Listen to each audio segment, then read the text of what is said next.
Hey guys, welcome to another session of Epic 7. This is my initial thoughts video for Rimuru. So first out of the 3 limited heroes for the slime collab. And you know, just to say it right off the bat, in case I use the wrong pronouns, I never watched the anime. Originally I thought this was like a cute girl. And then people told me that no, Rimuru is genderless, and then but like in his past life, if he was a dude or something like that. So I'm confused, but regardless, if I use the wrong pronouns, apologies. But mainly we're going to be focused on the kit, of course, the stats, what I think the pros and cons are for the hero. And, you know, without even saying this, limited hero, and it also looks pretty solid. You should be pulling for this. The artifact compared to Milim is stronger. It's actually very, very strong. And definitely both banners worth pulling. So here we go. So first things first, we have Earth hero, warrior, and then Libra. Lately a lot of Libra warriors as well, and so this would be the Luna's stats, LQC stats. 109 speed, we got 6.2k HP and a 627 defense, so easy to build, very, very bruisery.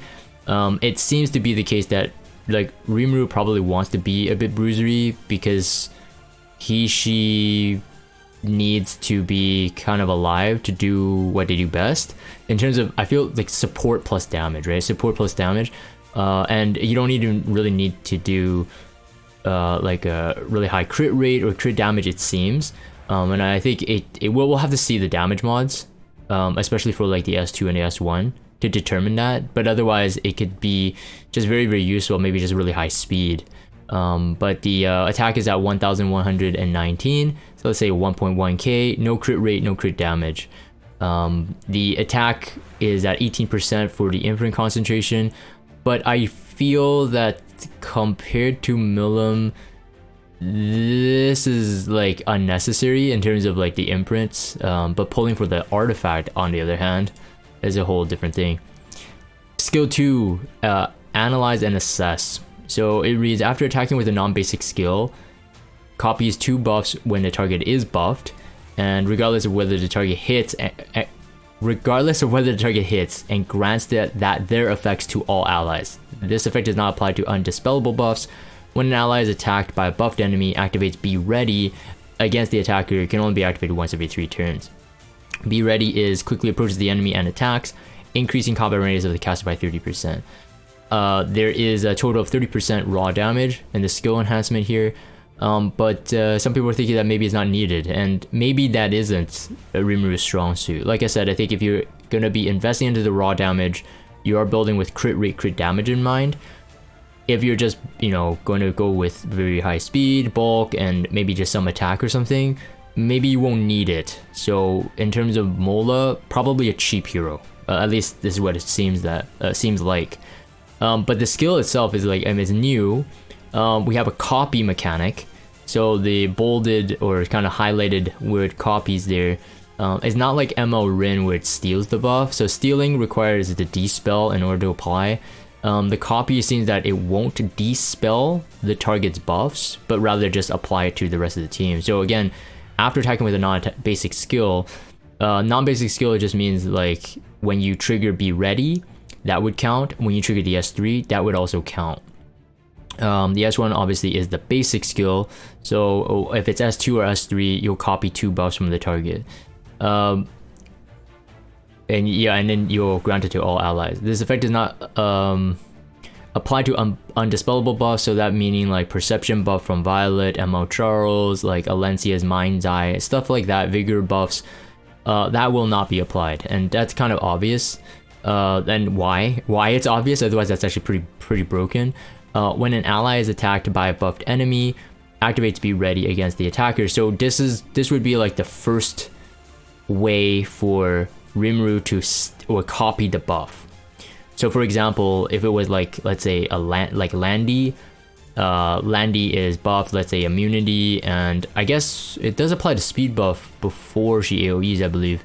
So technically you would be stealing the immunity, if it's not on Guiding Light, you would be stealing the immunity and the speed buff, I believe, on that turn.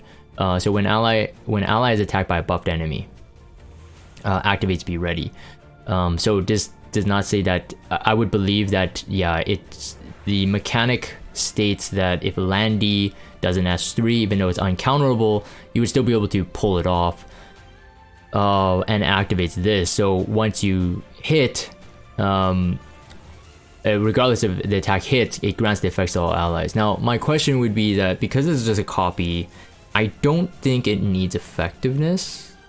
So in terms of like Emma Rin's case, where you actually steal the buffs, you need the effectiveness to apply. So if she doesn't dispel, she doesn't apply the buffs. I'm pretty sure this one doesn't require it based on the reading, but we'll have to see. But let's just say that it doesn't require effectiveness, but it doesn't matter if it's hit or not, like if you hit or not.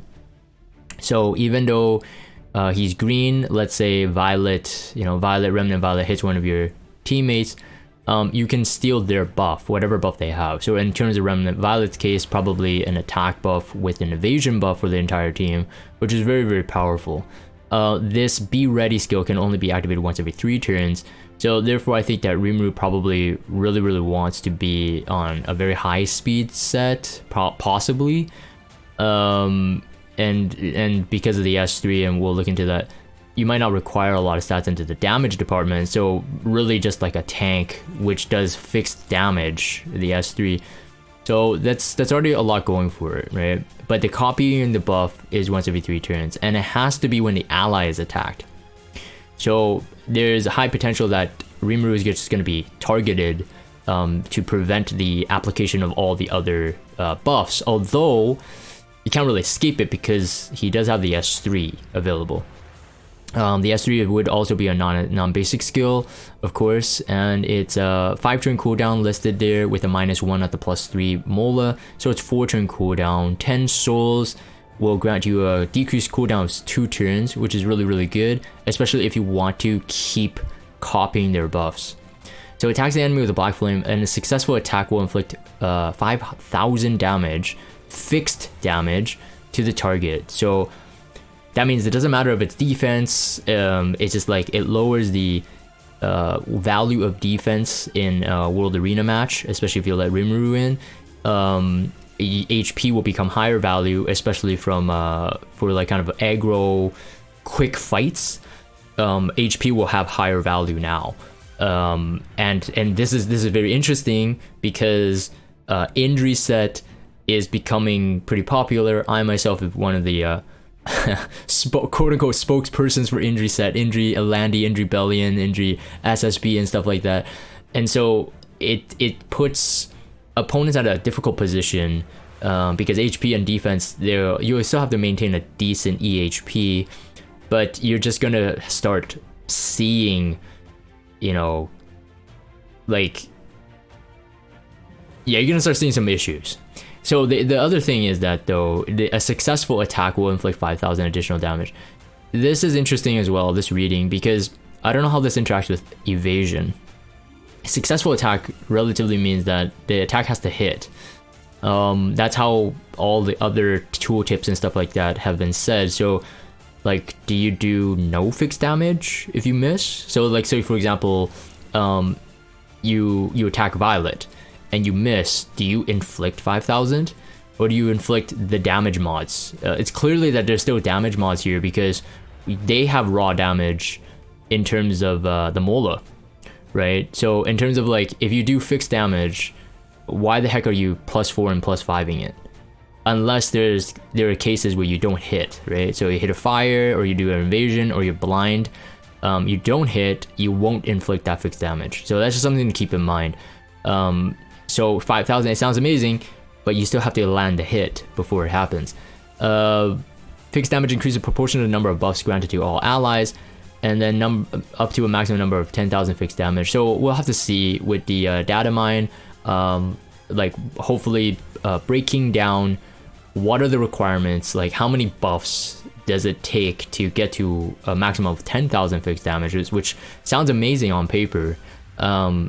So it's going to be quite interesting. There's a lot of mechanics here that are kind of like new. There's a lot of scenarios I just said, like the evasion and not hitting and stuff like that. Like how does it end up working? If it does land, successful attack, and getting 10,000 fixed damage, that's no joke. Last Rider Crow has full on defense pen with full stack S3. He's not doing an AoE of 10,000, although this is a single target skill. So single target skill on 10,000 fixed damage is amazing. And especially when you compound it with like Frenzy, you compound it with injury set heroes or anyone that can lower the max HP. So that just, that's pretty cool. When the target is buffed, decrease defense of all enemies for 2 turns, unaffected by elemental disadvantage. So, wait, if it's unaffected by, Okay. So the skill can't miss. It can't miss fire, but it can miss evasion. Okay, so that makes more sense. So there is less RNG involved. So if you hit a fire unaffected by elemental disadvantage, so you'll hit them. You wouldn't miss. Yeah, you wouldn't miss that except evasion, correct? Okay, so that just does change it a bit, and then so this hero ends up being a very big hero to punish buffers, which is, it's half the game. Most people run buffers, any sort of buffs, over debuffers, and it's just because buffs are guaranteed, but debuffs are not. This is simple, yeah, so quite interesting. And then the skill cooldown, of course, is important to note, because if you keep the skill rotation and going with the skill cooldown, again, has high potential for damage without much investment rather, into a lot of damage stats. So this is part of the S3 animation. I find it's a bit short, unfortunately, but still well done. And then the S1 cuts the enemy to attack and then granting a random buff to the caster for 1 turn. The random buff is immunity, increase critical hit resistance, increase attack, and then increase effect resistance. Now for the sake of just doing the damage, again, we need to see kind of the mods. I think the mods for the damage will help me personally decide whether or not to build them as a crit rate, crit damage hero, where I do feel that a lot of players may not necessarily chase that. Maybe chase it a bit, 85, 90 crit rate and 200 crit damage or something. Just something splashed in there. But personally, I feel that Rimuru is probably stronger, just solely focus on speed for the support, getting that turn rotation for the S2, and then bulk so that he survives, so that he can continue to benefit from all these anti-buff mechanics, so to speak. The random buffs are pretty good. You got increased critical hit resistance, which helps himself, and then immunity, which is great. Attack buff is great. Effect resistance is where I'm kind of that one's kind of like the usually they give us one buff that is slightly weirder. And again, another 30 raw damage from the skill enhancement from Molaing. Again, like I said, I think to keep it simple, again, depending on how the damage mods are, I think all you need is really the skill cooldown here, so the S3, so probably, maybe, a minimal investment in terms of Mola type hero, which is very, very good, right? Because we got a lot of heroes coming, so yeah. And then so the artifact, on the other hand, is I feel is absolutely it's too good. It's probably one of the best limited artifacts I've seen in a while. Warrior artifacts were already at a kind of limited selection. We got Draco Play, Sigurd Scythe for the most part, for most kind of aggro or DPS warriors, and I believe this one will be added to the mix. Azure Comet is used quite a lot now, for a Robbie and very aggro play, but I think that this could be a very, very good artifact that could possibly replace Draco Play on someone like a Robbie, but it doesn't have to be a single target warrior. It could be AoE warriors, and even in the future. So at the start of the turn, reading the max skill description here, or max artifact description, has 100% chance to grant a random buff to cast for 2 turns. So 2-turn buff is quite big. That means, and there's no limit on the turn duration. It's every single start of the turn. So anytime whatever hero has this artifact will have that buff. You get immunity, increased attack, so that's just regular attack buff, increased defense, critical hit damage, increased speed. So these 5, there's none of the salty like, oh, you got an effectiveness buff in there, or you got an effect resistance buff in there. This is like all very, very strong buffs. So like when I was looking at this, I'm like, hey man, heck, a Robbie could really use this. So you can realistically lower certain stats on a Robbie depending on how you use her, and give her this instead. Like it won't act like an Azure Comet, so it's very, very different in that sense. You'll still need 100% crit rate, you can't leave it at 85, and it's not like Draco Plate reduces the damage unless you get a defense buff, so there's a bit of RNG involved in here. But in terms of like a Robbie, like if you, and I'm using a Robbie as an example right now because most people are very, very attuned to how strong a Robbie is, whereas I feel like this artifact wouldn't be as good for Rimuru himself unless you built him on crit damage, right? Because you got to increase critical hit damage there, or you have crit rate. Otherwise the other stats are other buffs are fine. But in a Robbie's case, and again just using that as an example, immunity, increased attack, increased defense, increased critical hit damage, increased speed, they're all very, very good. So I feel that you can potentially start, if you have this artifact, and if you get this artifact and you max limit break it, and which I recommend, if you have this artifact you max limit break it, it's going to be very, very good. So in the terms of like, every 2 turns you technically have 2 buffs. One will be at 1 cooldown, the other one will have 2 turns still, and it will continually cycle. Whatever hero has this on, they're going to have 2 buffs after the second turn, no matter what. I guess sometimes it might be like immunity and then immunity again, so the immunity be refreshed, so maybe you won't have 2 buffs. But regardless, very, very nice, right? So it could potentially remove the Crimson Seed need, but of course it's a bit of RNG.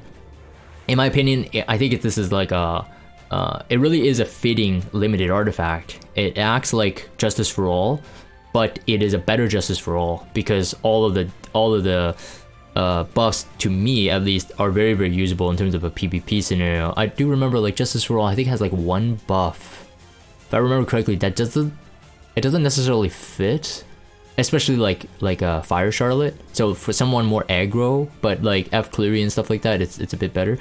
I forgot which buff, but regardless, that's what I remember.